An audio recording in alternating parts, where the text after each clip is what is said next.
অন্যান্য বছর থেকে তো মাছের দাম একটু বেশি।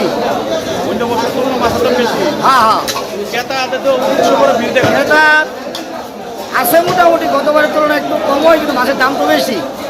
তার লাগে কথা একটু মানে চিন্তা ভাবনা সবার একটু আছে। এখান থেকে ইলিশের দামও বেশি। হ্যাঁ, ইলিশের দামও বেশি। ইলিশের দামটা একটু বেশি। কত করে কোথা থেকে? হ্যাঁ, তো 1600-1700। এটা কি বাংলার ইলিশ না ইন্ডিয়ানটা?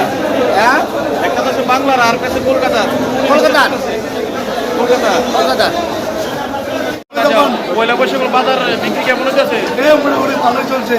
দাম কেমন? দাম কি নাগালে আছে না নাগালে বাইরে নিতেছেন? নাগালে আছে, হ্যাঁ, নাগালে আছে। ইলিশ কত করে বিক্রি হইতেছে? 1400, 1300, 1200।